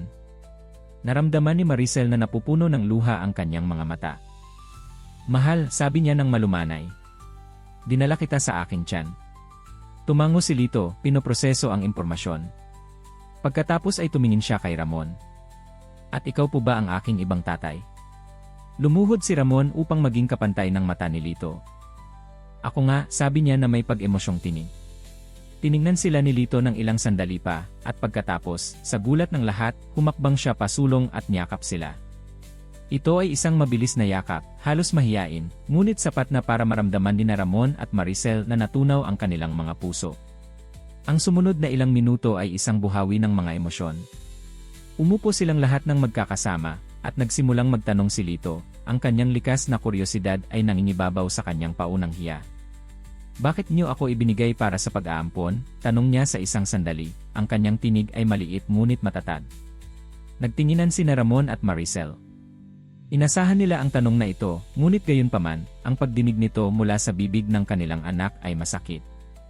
Lito, malumanay na nagsimula si Maricel, noong ipinanganak ka, masyadong bata kami at hindi pa handa na maging magulang. Gusto namin ang pinakamabuti para sa iyo, at alam namin na hindi namin kayang ibigay sa iyo ang lahat ng nararapat sa iyo sa panahong iyon. Ito ang pinakamahirap na desisyon na ginawa namin sa aming mga buhay, dagdag ni Ramon. Ngunit ginawa namin ito dahil mahal ka namin at gusto namin na magkaroon ka ng pinakamahusay na buhay na posible. Tumango si Lito, tila nakakaunawa sa kabila ng kanyang batang edad. At ngayon, tanong niya, gusto na ba ninyo ngayong maging mga magulang ko? Naramdaman ni Maricel na sumisilip ang kanyang puso. Mahal, ang iyong mga magulang ay ang mga nagpalaki at nagmahal sa iyo sa lahat ng mga taong ito, sabi niya, tinitingnan ang mga Mendoza na may pasasalamat. Kami gusto lang naming maging bahagi ng iyong buhay, kung gusto mo.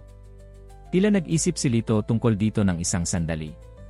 Tulad ng mga tito at tita, tanong niya sa wakas. Ngumiti si Ramon, nadarama ang paghahalo ng sakit at kaluwagan sa inosenteng tanong. Parang ganoon, sabi niya. Maaari kaming maging anuman ang gusto mong maging kami. Ang natitirang bahagi ng pagpupulong ay lumipas sa isang blur ng mga pag-uusap, mga tawa at ilang mga luha. Ikinuwento sa kanila ni Lito ang tungkol sa kanyang paaralan, sa kanyang mga kaibigan, sa kanyang mga libangan. Sina Ramon at Maricel ay uminom ng bawat salita, bawat galaw, sinusubukang makabawi ng isang dekada ng nawalang mga sandali. Nang dumating na ang oras para magpaalam, muling ginulat sila ni Lito sa pamamagitan ng pagyakap sa kanila sa sarili niyang inisyatibo. Makikita ko ba kayo ulit? Tanong niya. Kung gusto mo, at kung ang iyong mga magulang ay sumasang-ayon, gusto naming makita ka muli, sabi ni Ramon, tinitingnan ang mga Mendoza para sa kumpirmasyon. Tumango ang mga Mendoza. Maaari tayong mag-ayos ng mas maraming pagbisita, sabi ng Ginoong Mendoza. Dahan-dahan. Habang pinapanood nila si Lito na lumayo kasama ang mga Mendoza, nanatili sina Ramon at Maricel sa katahimikan, now overwhelmed sa intensity ng mga emosyon na naranasan nila. Siya ay perpekto, sa wakas ay bumubulong si Maricel. Tumango si Ramon, niyayakap siya. Siya nga. At siya ay ating anak. Nang gabing iyon, pagbalik sa hotel, nagsalita sina Ramon at Maricel ng mga oras tungkol sa pagpupulong, muling binubuhay ang bawat sandali, bawat salita. Sila ay lubos na masaya, nagpapasalamat sa pagkakataon na ibinigay sa kanila. Ngunit habang naghahanda sila para sa pagtulog, napansin ni Maricel na tila malalim ang iniisip ni Ramon. Ano ang problema? Tanong niya nag-aalala. Tiningnan siya ni Ramon, may kakaibang ekspresyon sa kanyang mukha. May isang bagay na patuloy na nag-ikot sa aking isipan, sabi niya ng dahan-dahan. Isang bagay tungkol kay Lito, isang bagay na pamilyar. Ano ang ibig mong sabihin? Tanong ni Maricel, nalilito. Hindi ko alam, sagot ni Ramon. Ito ay isang pakiramdam lamang. Na para bang may isang bagay na hindi natin nakikita. Kumulot ang noo ni Maricel, sinusubukang umintindi. Sa tingin mo ba may mas marami pa tayong dapat malaman? Nagkibit balikat si Ramon. Siguro walang anuman. Pero hindi ko maiwasang makaramdam na may isang piraso ng puzzle na kulang pa sa atin. Habang sila ay humihiga, wala sa kanilang dalawa ang makahula na ang pakiramdam na iyon ni Ramon ay higit pa sa isang hula lamang. Ito ang paunang babalita ng isang paghahayag na yuyugyugin ang mga pundasyon ng lahat ng pinaniniwalaan nilang alam nila, isang katotohanan na magbabago ng kurso ng kanilang mga buhay magpakailanman. Ang mga sumunod na araw sa unang pakikipagkita kay Lito ay isang buhawi ng mga emosyon para kina Ramon at Maricel. Napagkasunduan nila na manatili sa Baguio ng mas matagal pa, umaasa na magkaroon ng mas maraming pagkakataon na makita ang kanilang anak. Ang mga Mendoza, na nagpapakita ng isang bukas palad na hindi masasalamatan ni Ramon at Maricel, ay pumayag na mag-ayos ng mas maraming pakikipagkita, palaging sa ilalim ng kanilang pangangasiwa at may pangangalaga ni Lito bilang prioridad. Sa tuwing nakikita nila si Lito, nararamdaman ni Ramon na lumalaki ang pakiramdam na iyon ng pagkakilala. Mayroong mga galaw, mga ekspresyon, maging mga paraan ng pagsasalita na tila kakaibang pamilyar sa kanya, ngunit hindi niya matukoy kung bakit. Isang hapon, pagkatapos ng isang picnic sa parke, kasama si Lito at ang mga Mendoza, napagpasyahan ni Ramon na kailangan niyang mag-imbestiga ng mas malalim. Habang natutulog si Maricel ng isang siesta sa hotel, nagtungo siya sa opisina ni Ligaya, ang social worker na nangasiwa sa pag-aampon ni Lito. Ramon, sabi ni Ligaya, nagulat na makita siya. Hindi ko inasahan na makita ka ngayon. Ayos lang ba ang lahat? Umupo si Ramon, nakakaramdam ng hindi komportable ngunit determinado. Ligaya, kailangan kong magtanong sa'yo at kailangan kong maging lubos na tapat sa akin. Tiningnan siya ni Ligaya ng may pag-iingat.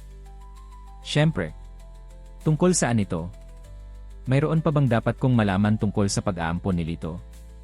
Ano mang bagay na siguro hindi sinabi sa amin ni Maricel? Medyo naninigas si Ligaya. Ramon, ang lahat ng may katuturang impormasyon tungkol sa pag-aampon ni Lito ay naibigay na sa inyo. Hindi ko nauunawaan kung ano pa ang hinahanap mo. Ngunit si Ramon ay hindi nasisiyahan. May isang bagay sa reaksyon ni Ligaya na nagpapakain sa kanyang hinala.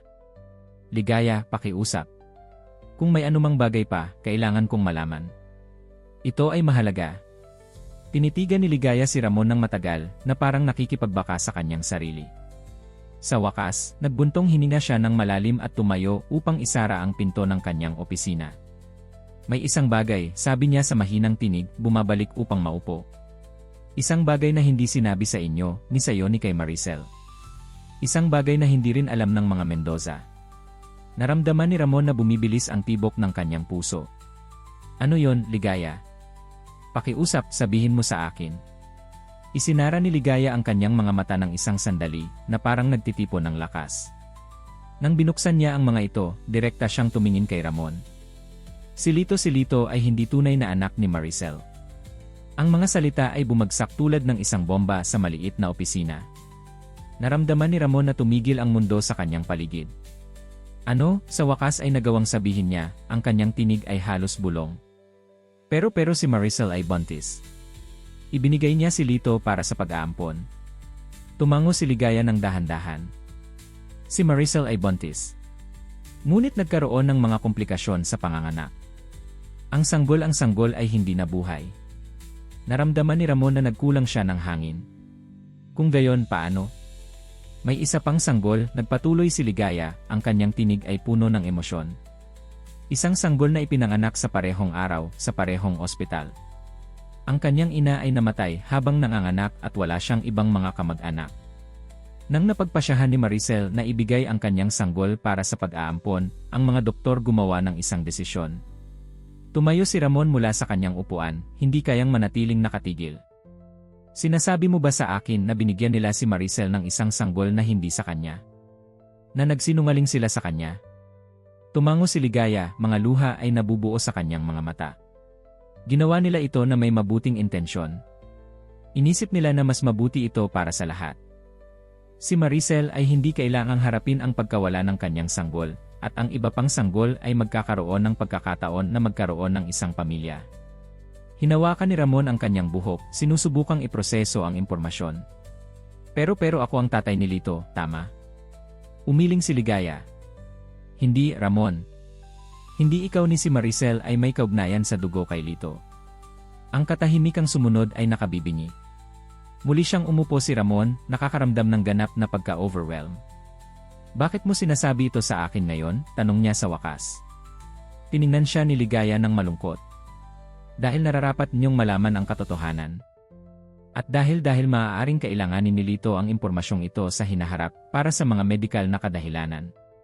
Tumango si Ramon ng mekaniko, ang kanyang isipan ay sinusubukan pa ring iproseso ang kalakihan ng bagay na natuklasan niya. Ano ang gagawin ko ngayon, Ligaya? Tanong niya, ang kanyang tinig ay nabasag. Paano ko sasabihin ito kay Maricel? Sa mga Mendoza? Kay Lito. Yumuko si Ligaya, hinawakan ang mga kamay ni Ramon sa kanya. Hindi mo kailangang gumawa ng anumang desisyon ngayon, din kumuha ka ng oras para iproseso ito. At kapag handa ka na, ako ay nandito upang tulungan kang inavigate ang sitwasyong ito. Lumabas si Ramon sa opisina ni Ligaya na parang nasa isang panaginip. Ang mga kalye ng Baguio ay tila hindi totoo, malabo. Ang kanyang isipan ay patuloy na nagpapaikot-ikot sa paghahayag. Habang naglalakad siya pabalik sa hotel, isang bagong katotohanan ang nagsimulang manirahan sa kanya. Si Lito, ang batang nagsimula niyang mahalin bilang isang anak sa loob ng ilang linggong ito, ay hindi biolohikal na kanya. Hindi rin kay Maricel. Ngunit hindi nito binabago ang mga damdamin na napaunlad nila para sa kanya. At si Maricel, paano niya sasabihin kay Maricel na ang anak na iniisip niyang ibinigay niya para sa pag-aampon ay hindi kailanman nabuhay? na siya ay nagdala ng pagkakasala at sakit ng desisyong iyon sa loob ng mahigit isang dekada, lahat batay sa isang kasinungalingan. Nang dumating siya sa hotel, naghihintay si Maricel, isang ngiti sa kanyang mukha na mabilis na nawala nang makita niya ang kanyang ekspresyon. "Ramon, anong nangyari?" tanong niya nag-aalala. "Tila nakakita ka ng multo." Tinignan siya ni Ramon, ang kanyang puso ay nabibiyak sa sakit na alam niyang malapit na niyang idulot sa kanya. Ngunit alam niyang hindi niya maaaring itago ang katotohanan. Hindi na yon. Hindi pagkatapos ng lahat ng pinagdaanan nila ng magkasama. "Maricel," sabi niya ng malumanay, kinukuha ang kanyang mga kamay sa kanya. "Kailangan nating mag-usap. May isang bagay na kailangan mong malaman." At kaya, kasama ang araw na lumulubog sa Baguio, nagsimulang magkwento si Ramon ng isang kwento na magbabago ng kanilang buhay magpakailanman.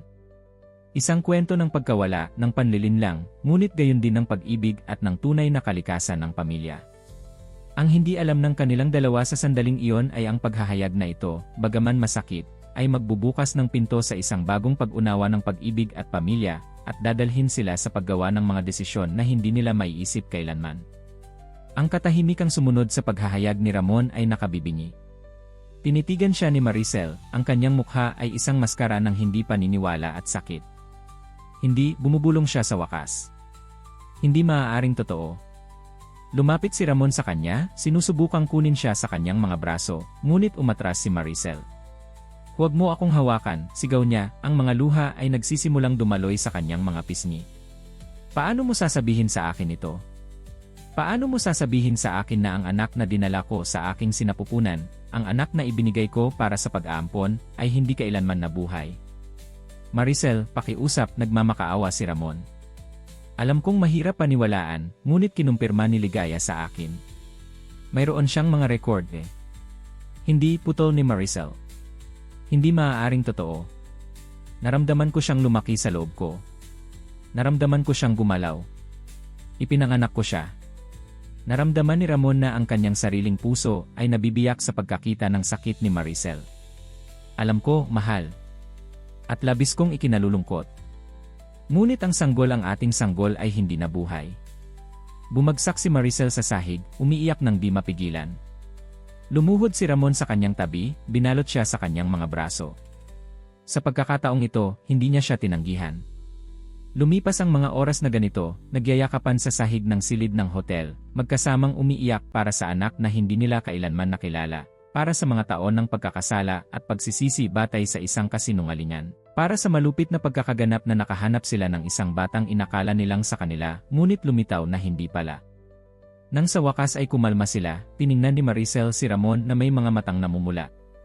"Ano ang gagawin natin ngayon?" tanong niya, ang kanyang tinig ay marahas mula sa pag-iyak.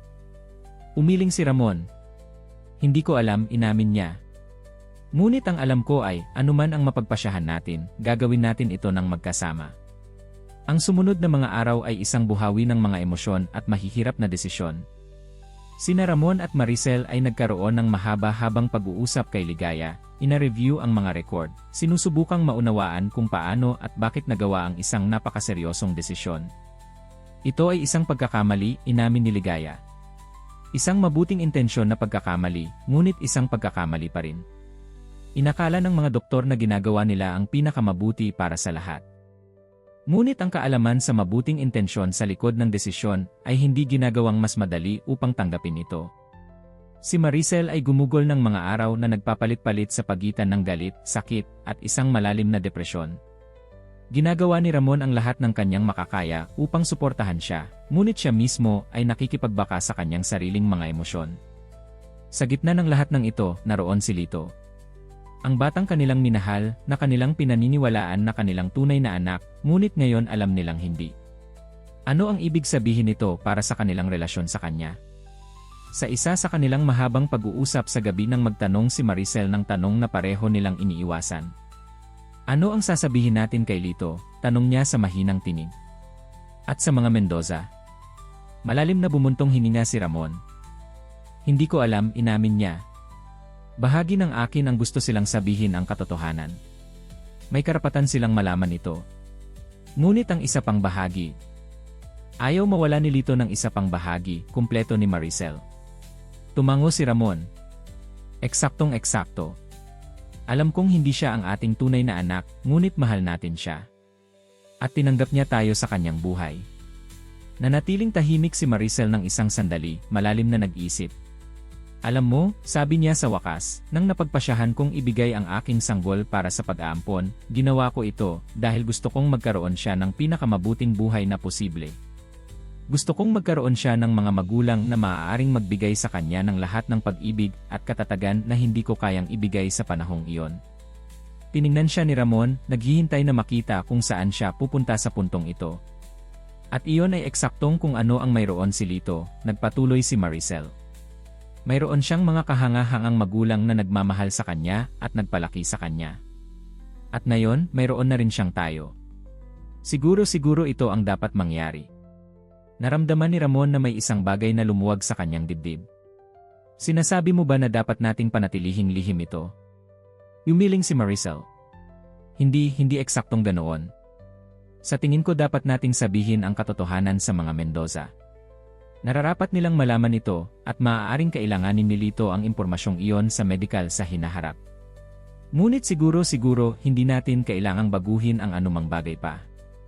Ano ang ibig mong sabihin? Ang ibig kong sabihin ay siguro maaari tayong magpatuloy na maging bahagi ng buhay ni Lito, eksaktong tulad ng kung paano tayo noon hanggang ngayon. Bilang karagdagang mga figura sa kanyang buhay, hindi para palitan ang kanyang mga magulang, kundi para kumpletuhin sila. Isinalang-alang ito ni Ramon ng isang sandali. At paano naman ang ating tunay na anak? Ang nawala sa atin. Hinawakan ni Maricel ang kanyang kamay, mga luha ay nabubuo sa kanyang mga mata. Iiyakan natin siya, sabi niya ng malumanay. Aalalahanin natin siya. Ngunit hindi natin hahayaang ang pagkawalang iyon ay hadlang sa atin na mahalin si Lito o maging bahagi ng kanyang buhay kung gusto niya tayo doon. Naramdaman ni Ramon na ang kanyang puso ay lumalaki sa pag-ibig para sa kahanga-hangang babaeng ito. Sa kabila ng lahat ng sakit at kalituhan, nakakahanap pa rin siya ng lakas para mahalin, para isipin kung ano ang pinakamabuti para sa lahat. Ikaw ay kahanga-hanga, alam mo ba yon? Sabi niya, malumanay na hinahagkan ang kanyang kamay. Mahina ang ngiti ni Maricel. Hindi ako kahanga-hanga. Sinusubukan ko lang gawin ang tama. Ang sumunod na mga araw ay isang buhawi ng mahihirap na pag-uusap. Una kay Ligaya, pagkatapos ay sa mga Mendoza. Tulad ng inaasahan, ang mga Mendoza ay nagulat at nalito sa paghahayag. Ngunit pagkatapos ng paunang pagkagulat, nagpakita sila ng isang pangunawa at pagkaawa na hindi maiwasan ni Ramon at Maricel na hangaan. Si Lito ay aming anak, matatag na sinabi ng Ginoong Mendoza. Hindi mahalaga kung saan siya nanggaling. Pinalaki namin siya, minamahal namin siya mula pa sa unang araw. Hindi iyon magbabago. At kayo ay patuloy na welcome sa kanyang buhay, dagdag ng Ginang Mendoza, ginugulat ang lahat. Ipinakita ninyo kung gaano ninyo kamahal si Lito. Nararapat siyang magkaroon ng lahat ng posibleng pag-ibig sa kanyang buhay. Ang desisyon na hindi sabihin kay Lito ang buong katotohanan, hindi bababasa ngayon, ay ginawa ng sama-sama ng lahat ng mga nasa hustong gulang na kasangkot. Sumang-ayon sila na, kapag si Lito ay mas matanda na at maaaring maunawaan ng mas mabuti ang sitwasyon, muling susuriin nila ang desisyong ito. Samantala, nangako sina Ramon at Maricel na maging isang patuloy at mapagmahal na presensya sa buhay ni Lito, hindi bilang mga tunay na magulang, kundi bilang karagdagang mga figura ng pag-ibig at suporta. Nang sa wakas ay dumating ang oras para bumalik sa Maynila, sina Ramon at Maricel ay nakakaramdam na naiba. Dumating sila sa Baguio na naghahanap sa anak na inakala nilang ibinigay nila para sa pag-aampon. Aalis sila na may pusong nabiyak para sa isang anak na hindi nila kailanman nakilala, ngunit puno rin ng pag-ibig para sa isang bata na, bagaman hindi nagbabahagi ng kanilang dugo, ay naging isang mahalagang bahagi ng kanilang buhay.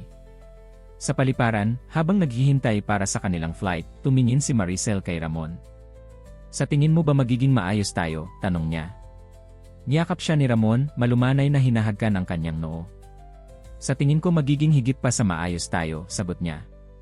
Dumaan tayo sa marami, ngunit ginawa natin ito ng magkasama. At ngayon ay nandito si Lito sa ating buhay. Ibang mga sitwasyon, ibang mga papel, ngunit pa rin ito ay isang pagpapala. Tumango si Maricel, isinusuporta ang kanyang ulo sa balikat ni Ramon. Tama ka. Hindi ito ang pamilyang inaasahan natin, ngunit ito ang pamilyang mayroon tayo. At mahal ko ito. Habang sumasakay sila sa eroplano, pareho silang nakakaramdam na nagsasara sila ng isang kabanata ng kanilang buhay at nagsisimula ng isa pang bago. Isang kabanata na puno ng mga hamon, walang alinlangan, ngunit puno rin ng pag-ibig, ng pangalawang mga pagkakataon at ng isang bagong pag-unawa ng kung ano talaga ang ibig sabihin ng pagiging isang pamilya. Ang mga buwan na sumunod sa pagbabalik ni Ramon at Maricel sa Maynila ay isang panahon ng pagsasaayos at paggaling. Ang katotohanan tungkol sa kanilang tunay na anak at tungkol kay Lito ay yumanig sa mga pundasyon ng kanilang relasyon, ngunit nagpalakas din sa kanila sa mga paraan na hindi nila kailanman naiisip. Napagpasyahan nilang humingi ng therapy, pareho ng individual at ng pares, upang iproseso ang sakit ng pagkawala ng kanilang tunay na anak at para i-navigate ang mga komplikadong damdamin na nagmumula sa kanilang relasyon kay Lito. Hindi ito isang madaling proseso, ngunit sa paglipas ng panahon, nagsimula silang makahanap ng kapayapaan at pagtanggap. Samantala, ang kanilang relasyon kay Lito at sa mga Mendoza ay patuloy na umuunlad. Nagpapanatili sila ng regular na video calls, at bawat ilang buwan ay ginagawa nila ang paglalakbay sa Baguio upang gumugol ng oras kasama nila. Si Lito, walang kamalayan sa mga komplikadong detalye ng kanyang kwento, ay simpleng nag-enjoy na magkaroon ng mas maraming taong nagmamahal sa kanya sa kanyang buhay. Isang araw, sa isa sa kanilang mga pagbisita sa Baguio, nagtanong si Lito kay Maricel na ikinagulat niya. Tita Maricel, sabi niya, napagkasunduan nila na tatawagin sila ni Lito na tito at tita, magkakaroon pa ba kayo ni Tito Ramon ng isa pang sanggol? Naramdaman ni Maricel na may nabubuo na buhol sa kanyang lalamunan. Tumingin siya kay Ramon na nakaupo malapit at nakita na siya rin ay nanigas sa tanong. Hindi ko alam, mahal, malumanay na sumagot si Maricel. Bakit mo na itanong? Nagkibit balikat si Lito. Kasi ang kaibigan kong si Tonyo ay kakakaroon lang ng bagong kapatid at sabi niya ay napakasaya. Iniisip ko kung maaari akong magkaroon ng pinsan balang araw. Lumapit si Ramon at umupo kasama nila. Lito, sabi niya na may mainit na ngiti, ang pagkakaroon ng sanggol ay isang napakahalagang desisyon. Hindi ito isang bagay na maaari naming ipangako. Ngunit ang maaari naming ipangako ay ikaw ay palaging napaka-espesyal para sa amin, magkaroon man ng pinsan o wala. Tila nasiyahan si Lito sa sagot na ito at mabilis na nalihis ang atensyon sa isang bagong laro. Ngunit ang tanong ay nanatiling umalinggaw sa isipan ni Ramon at Maricel. Nang gabing iyon, pagbalik sa kanilang silid sa hotel, sa wakas ay hinarap nila ang paksa. Nag-isip ka na ba tungkol sa pagkakaroon ng isa pang anak? Maingat na tanong ni Ramon. Bumuntong hininga si Maricel. Sa totoo lang, hindi pa. Pagkatapos ng lahat ng nangyari medyo nakakatakot ang ideya para sa akin. Ikaw ba? Hinawakan ni Ramon ang kanyang kamay. Hindi ko rin naisip ng seryoso. Ngunit ang tanong ni Lito ay nagpaisip sa akin. Siguro maaari nating pag-isipan. Tiningnan siya ni Maricel nang may gulat. Talaga? Tumango si Ramon. Hindi ko sinasabing kailangan natin itong pagpasyahan ngayon. Ngunit sa palagay ko ito ay may halaga para pag-isipan. Dumaan tayo sa marami, totoo iyon, ngunit lumaki rin tayo ng marami. At mayroon tayong napakaraming pag-ibig na maibibigay. Naramdaman ni Maricel na napupuno ng luha ang kanyang mga mata. Tama ka, sabi niya ng malumanay. Lumaki tayo. At siguro handa na tayo para sa bagong pakikipagsapalaran na ito. Ang sumunod na mga buwan ay isang buhawi ng mga emosyon at desisyon. Napagpasyahan ni Ramon at Maricel na subukang magkaroon ng sanggol, ngunit sinang-ayunan na hindi masyadong magpumilit sa kanilang sarili. Kung mangyayari, magiging kahanga-hanga ito. Kung hindi, patuloy silang magiging masaya sa pamilyang mayroon na sila. Halos isang taon matapos ng matuklasan ni Maricel na siya ay buntis. Ang balita ay tinanggap na may paghahalo ng kagalakan at pagkabalisa. Ang alaala ng kanilang naunang pagkawala ay sariwa pa rin, ngunit kumapit sila sa pag-asa at sa pag-ibig na kanilang nadarama. Ang pagbubuntis ay isang panahon ng maingat na pag-asam. Si Ramon ay naging napaka-protektibo, sinisiguro na mayroon si Maricel ng lahat ng kanyang kailangan. Si Maricel, sa kanyang bahagi, ay hinarap ang bawat araw na may paghahalo ng kasabikan at determinasyon. Napagpasyahan nilang ibahagi ang balita kay Lito at sa mga Mendoza nang ang pagbubuntis ay umabot sa advanced stage. Si Lito ay nasabik sa ideya ng pagkakaroon ng isang pinsan, at ang mga Mendoza ay mainit na bumati sa kanila. Sa wakas, sa isang mainit na hapon ng tagsibol, ipinanganak si Sofia. Maliit siya ngunit malakas, may isang buhok na maitim at ang mga mata ni Ramon. Nang ilagay siya sa mga braso ni Maricel sa unang pagkakataon, pareho silang umiyak, now overwhelmed sa pag-ibig at pasasalamat. Ilang linggo pagkatapos, ginawa nila ang paglalakbay sa Baguio upang ipakilala si Sofia kay Lito at sa mga Mendoza. Ang pagkakita kay Lito na maingat na hawak ang kanyang pinsan, ay isang sandali na wala sa kanila ang makakalimot. Napakaliit niya, sabi ni Lito nang may pagkamangha. Pwede ba akong maging parang kuya niya? Nagtinginan sina Ramon at Maricel na may emosyon. Gusto namin yon, Lito, sabi ni Ramon. Ikaw ang magiging pinakamahusay na kuya na maaaring magkaroon si Sofia. Habang pinapanood nila si Lito na malumanay na binibitbit si Sofia, napagtanto ni Ramon at Maricel na nakarating sila sa isang lugar na hindi nila inisip nang nagsimula sila sa paglalakbay na ito. Ang kanilang pamilya ay hindi tradisyonal, hindi ito ang kanilang pinlano, ngunit ito ay perpekto sa sarili nitong paraan. Mayroon sila kay Lito, isang batang minamahal nila na parang sarili kahit na hindi sila nagbabahagi ng dugo. Mayroon sila kay Sofia, ang anak na pinangarap nila ngunit inakala nila na hindi na magkakaroon. At mayroon sila sa isa't isa, ang kanilang pag-ibig ay pinalalakas ng mga pagsubok na hinarap nila ng magkasama. Nang gabing iyon, habang natutulog si Sofia sa kanyang kuna at naghahanda silang matulog, tumingin si Maricel kay Ramon na may mga matang puno ng pag-ibig. Alam mo ba, sabi niya nang malumanay. Sa tingin ko sa wakas ay nakauwi na tayo. Niyakap siya ni Ramon, hinahagkan ang kanyang noo. Tama ka, sagot niya. Nakauwi na tayo. At mas maganda ito kaysa sa aming inisip. At sa gayon, sa isang maliit na silid ng hotel sa Baguio, kasama ang kanilang sanggol na natutulog malapit at ang kaalaman na si Lito ay ligtas at masaya kasama ang mga Mendoza, isinara ni Ramon at Maricel ang isang kabanata ng kanilang buhay at nagsimula ng isa pa. Isang kabanata na puno ng pag-ibig, ng pamilya at ng katiyakan na, anuman ang dala ng hinaharap, haharapin nila ito ng magkasama.